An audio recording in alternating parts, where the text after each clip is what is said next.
Hollywood, 1949. A young showgirl and aspiring actress named Jean Spangler disappeared, leaving behind only rumors, a torn purse, and a chilling note. Today we're looking at one of Hollywood's most haunting, unsolved mysteries. Jean Elizabeth Spangler, a 27-year-old dancer, model, and bit player, vanished in Los Angeles on October 7, 1949. Jean Spangler was born September 2, 1923, in Seattle, Washington.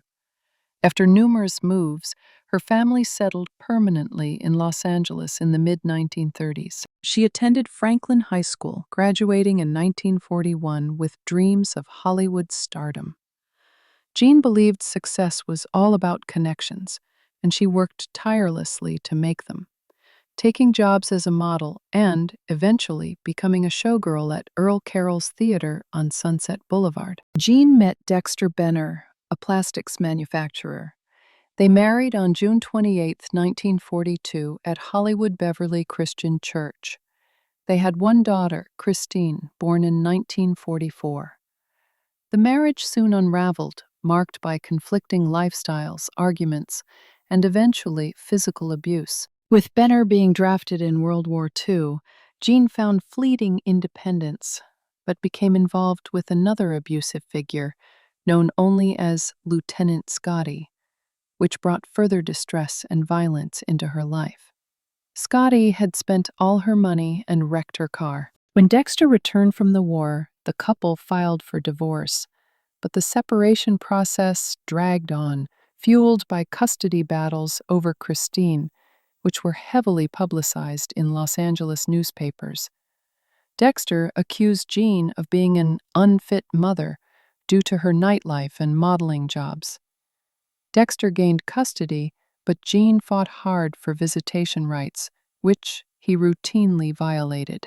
Jean eventually picked up roles in films, mostly uncredited extras.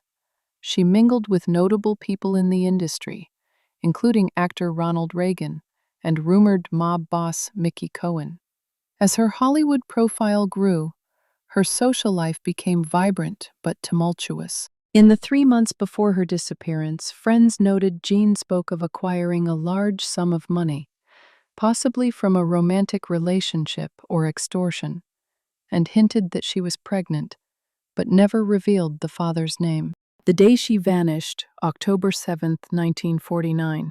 The timeline that investigators stitched together is short but chilling. Around 5 p.m. on Friday, October 7, 1949, Jean left her Park La Brea home she shared with her mother and sister-in-law, Sophie. Jean's daughter and Sophie's daughter also lived there. She kissed her daughter goodbye and winked at Sophie before leaving. She told her sister-in-law that she planned to meet her ex-husband Dexter about late child support payments and then go to work on a late movie shoot. About an hour later, a saleswoman at the nearby farmers market recalled seeing Jean at about 6 p.m. She appeared to be waiting for someone. She was at the market for close to 2 hours. A little while later, Jean called home and spoke with her sister-in-law. Jean told her she would be working late and probably would not be home that night. The next morning, when Jean failed to return, Sophie filed a missing person report. Police initially dismissed the case, common for LA nightlife disappearances. Jean Spangler's disappearance would soon unravel like a detective novel, where every answer only deepened the puzzle. Her case was compared to the Black Dahlia murder in terms of intrigue, though it was a missing persons case, not a homicide. Let's check out what happened after she disappeared. Spangler's ex-husband, Dexter Benner, and his new wife both assured investigators that they had spent the entire evening together, insisting that Benner had not seen nor spoken to Jean. Studios denied any record of her working that night. 2 days after Jean vanished on October 9th, in a grim twist, Jean's black cloth purse was found near the Ferndale entrance of Griffith Park. The purse had torn straps, as if it had been ripped from her arm, and there was no money inside. The discovery of a cryptic note inside, penned in the actress's distinctive script, had only deepened the mystery. It said, "Kirk, can't wait any longer. Going to see Dr. Scott. It will work best this way while Mother is away." Jean's mother, Mrs. Elizabeth Spangler, was visiting relatives in Lexington, Kentucky when Jean went missing. The name Kirk, as well as the implied physician, were unknown to relatives and friends. Kirk Douglas, who had co-starred with extras on productions Jean had worked on, received attention because of the Kirk reference. He called police to clear his name and provided an alibi. He was reported to be in Palm Springs with the flu, which police accepted without further questioning. The "saw a doctor" line, combined with reports that friends believed Jean was a few months pregnant, fed one theory: that she may have undergone an illegal abortion that went wrong. At the time, illegal abortions were performed clandestinely and carried great risks, and their secrecy complicated any police inquiry. Dozens of police reserves swept through the rugged expanse of Griffith Park for days, their search relentless. Yet not a single new clue to the actress's fate emerged. On October 11th, reports revealed that the mysterious disappearance of Jean Spangler continued to baffle police. Early that day, investigators received word that a friend professed to have seen the striking brunette some 29 hours after her sudden vanishing act. Officers, who remained tight-lipped regarding the identity of the man in question, disclosed that he enjoyed a brief chat with Miss Spangler at 10 o'clock that evening in a bustling Hollywood market. Jean appeared entirely composed and showed no hint of anxiety or agitation. The source became unreliable when he had later changed his story on the day and time when he actually saw her. Jean may have recently entered into a new romantic relationship, according to actor Robert Cummings. He stated that he last saw her 2 days prior to her disappearance. "I was sitting on my dressing room steps on the set when Jean walked by whistling," Cummings said. "I said, 'You sound happy.' She replied, 'I am. I have a new romance.' When pressed about the seriousness of it, Jean replied, 'Not exactly, but I'm having the time of my life.'" Cummings and the girls at the studio said they had no idea who the new heartthrob was. Police also searched for a clean-cut young man who was reportedly seen with Jean just hours after her disappearance. According to investigators, 2 witnesses identified photographs of the actress as the woman they observed in a Hollywood cafe early Saturday morning, accompanied by a well-groomed man estimated to be between 30 and 35 years old. Detective W.E. Brennan stated that an individual matching this description was also seen with Miss Spangler on the evening prior to her disappearance.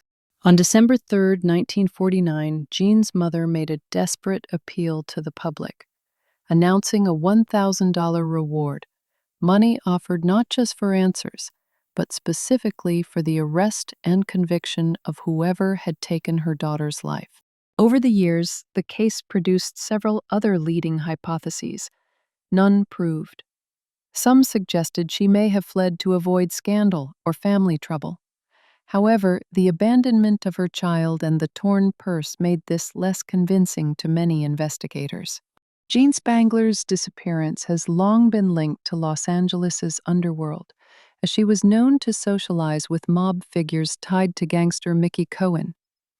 2 of Cohen's associates, Davey Ogul and Frank Nicolay, vanished around the same time as Jean in October 1949, fueling theories that her case was mob-related. Some believe she may have become pregnant by a powerful man and sought an abortion through mob channels, while others think she was pressuring someone for money or simply knew too much about criminal dealings.